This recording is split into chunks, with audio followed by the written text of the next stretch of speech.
আসসালামু আলাইকুম। Hello everyone, welcome to my channel simple life Airas মম।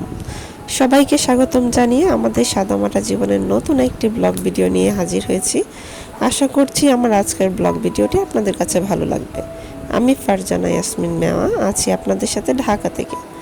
আর এই মুহূর্তে যে যেখান থেকে আমার সাথে আছেন, আমার কথাগুলো শুনছেন প্লাস আমার ব্লগ ভিডিওটি দেখছেন, আশা করছি আল্লাহর রহমতে আপনারা অনেক ভালো আছেন। আপনাদের দোয়ায় আল্লাহর রহমতে আলহামদুলিল্লাহ আমিও আমার পরিবার খুব ভালো আছি।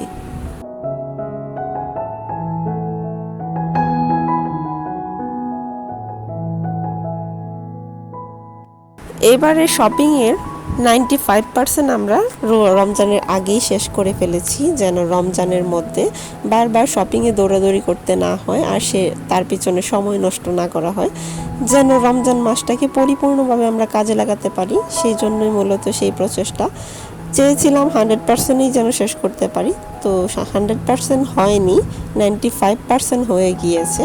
যতটুকু অল্প বাকি আছে ততটুকু আমরা করে ফেলতে পারবো আশা করছি। আর আজকে কিন্তু যে আমি ভয়েসটা ওভার করছি তখন কিন্তু দ্বিতীয় রমজান, আর আপনাদের সবাইকে জানাচ্ছি রমজানের শুভেচ্ছা। আমরা চাই এই রমজান মাসে যেন প্রত্যেকেই সময়টাকে খুব ভালোভাবে কাজে লাগাই আর নিজেদের যতটুকুই গুণাগাতা আছে সেগুলো যেন আল্লাহর কাছ থেকে মাফ করিয়ে নিতে পারি, সেটাই আমাদের আসল লক্ষ্য।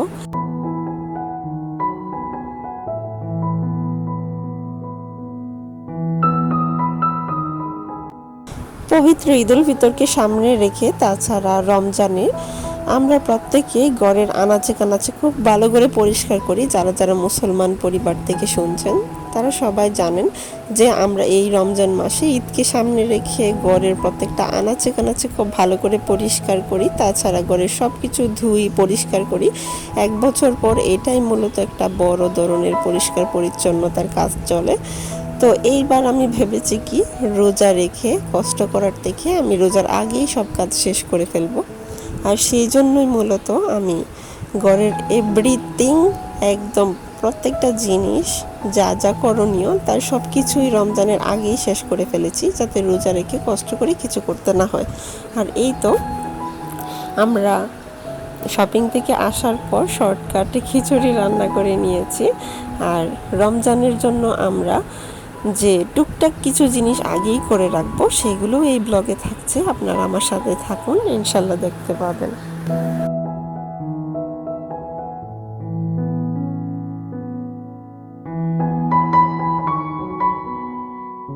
খিচুড়ির সাথে ডিম ভাজা হলেই চলে, ডিম ভাজা না হলেও চলে। এই যে রেটকা খিচুড়িটা, এটাতে অনেক ধরনের সবজি দেওয়া থাকে যার ফলে কিছুই লাগে না, এমনিতেই খেতে মজা হয়। তারপরও কয়েকটা ডিম ভেজে নিচ্ছি আর সেই সাথে একটু গরুর মাংসও ছিল, সেটাকেও গরম করে নিব। তো এটাই ছিল মূলত আজকে আমাদের রাতের খাবার।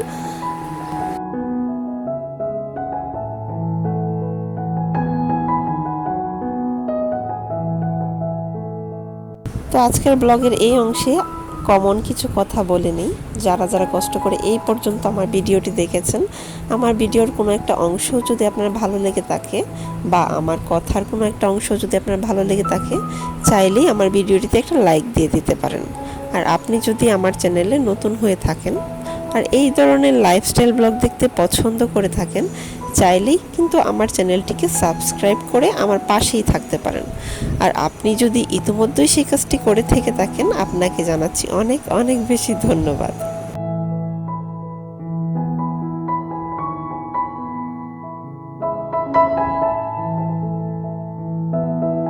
আর এটা কিন্তু পরের দিন সকালবেলা নাস্তা বানিয়ে নিচ্ছি। আমার কাছে রুটি বানানোটা খুব কষ্টদায়ক একটা কাজ, যদিও এখনো ইজিলি বানাতে পারি। একটা সময় ছিল যখন আমি একেবারেই রুটি বানাতে পারতাম না। আমার আম্মা অনেকবার চেষ্টা করে আমাকে রুটি বানানো শেখাতে পারেনি, তবে আলহামদুলিল্লাহ এখন আমার রুটি এবং পরোটা দুইটাই বানানো পারফেক্ট হয়। তবুও কোথাও যেন একটা জায়গা রয়ে গেছে যে রুটি বানাতে ভালো লাগে না বা কষ্ট হয় এই জিনিসটা। তো ভাবতে এতে ভালো লাগছে যে রমজান মাসের 1 মাস আমাকে কোনো রুটি বানাতে হবে না।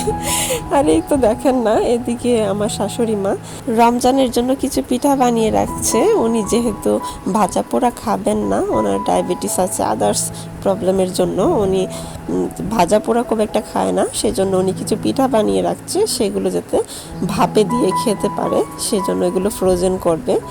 আর আয়রা সেগুলোকে ভিডিও করছিল, তো আমি গিয়ে বললাম যে মা দাঁড়াও, আমি একটু করে দিই, তোমার হাত তো নড়াচড়া করছে অনেক বেশি। আর এই পিঠাটা কিন্তু খেতে বেশ মজা। এখানে চালের গুঁড়ার সাথে মা গাজর মিলিয়েছিল, আর তারপর ভিতরের যে পুরটা সেটা নারিকেল আর চালের গুঁড়া দিয়ে বানানো হয়েছে। খেতে কিন্তু বেশ মজা। যাই হোক, এখন আমি কিন্তু রান্নাঘরে চলে এসেছি পিঠার ভিডিও করার পর। আর আজকে আমরা মুরগির মাংস রান্না করছি, আর সেই সাথে সিম, আলু আর টমেটো দিয়ে যে কমন রান্নাটা সেটাও করে নিব। তো ভাবছিলাম যে শীতটাও চলে গেল আর সেই সাথে দিনগুলোও কেটে যাচ্ছে। রমজান মাসে তো আর সিম আলুর তরকারি খাওয়া হবে না, তো শেষমেশ আরেকবার সিম আলুর তরকারি রান্না করে নিই। প্রত্যেকটা ঘরে ঘরেই কিন্তু শীতের মধ্যে সিম, আলু, টমেটো এগুলা দিয়ে একটা কমন তরকারি রান্না করা হয়, আর সেটা আমাদের পরিবারেও অনেক দিন ধরেই করা হয়েছে। তো শীতটাও প্রায় শেষ না, শেষই, এখন অনেক গরম পড়ে গেছে মোটামুটি। তাই শেষবারের মতো সিম, আলু, টমেটো দিয়ে মাছ রান্না করে নিয়েছি। আর এই তরকারিটাতে কিন্তু একটু ঝাল বেশি হলে খেতে মজা লাগে। আর এদিকে মুরগির মাংসটাও আমার হয়ে এসেছে। আর আজকে একটা স্পেশাল রান্না করব, সেটা হচ্ছে মোটামুটি জিনিসটা আমার পছন্দের। আপনারা কে কে খান কমেন্ট করে জানাবেন। লাউয়ের ছিলকাগুলো রেখে দিয়েছিলাম কেটে, আর সেগুলোকে আলু দিয়ে এখন ভাজি করে নিচ্ছি। এই ভাজিটাতে তেলের পরিমাণটা অল্প একটু বাড়িয়ে দিলে আর একটু ক্রিস্পি করলে ভাজিটা কিন্তু খেতে বেশ মজা হয়। যাই হোক, এখন আমি চলে এসেছি সন্ধ্যাবেলা, আর সন্ধ্যার নাস্তা বানিয়ে নিচ্ছি। যেহেতু বাসায় মেহমান আসছে, আর মেহমান বলতে এখন রেগুলার মেহমান যারা আছে আমার ননদিনী আর তার হাজব্যান্ড, তো ঘরে যা ছিল তা দিয়েই তাদেরকে এখন আপ্যায়ন করে নিচ্ছি।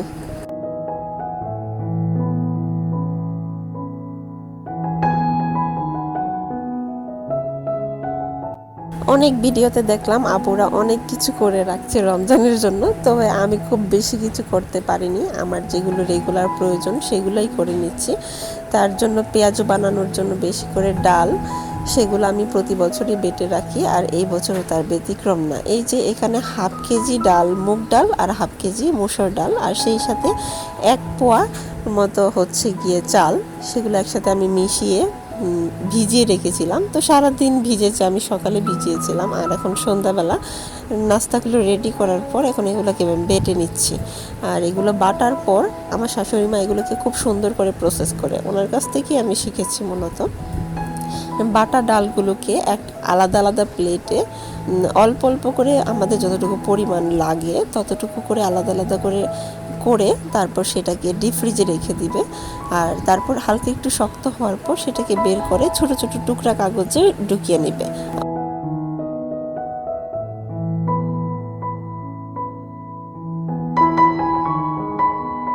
রমজান মাসে আমরা মোটামুটি সবাই আলুর চাপ বানাই, তো আলু চাপে দেওয়ার জন্যই মূলত এখানে কিছু চিলি ফ্লেক্স বানিয়ে নিয়েছি, আর সেই সাথে কিছু জিরা টালা দিয়ে গুঁড়া করে নিয়েছি, আর এখন সেগুলোকে সংরক্ষণ করে নিচ্ছি। তো আমার আজকের ভিডিওটি কার কাছে কেমন লেগেছে অবশ্যই কমেন্ট করে জানাবেন। আর সবাই ভালো থাকবেন, সুস্থ থাকবেন, আমাদের জন্য দোয়া করবেন। আজকের ভিডিও আর বড় করব না, এখান থেকেই বিদায় নিয়ে নিচ্ছি। আল্লাহ হাফিজ, আসসালামু আলাইকুম।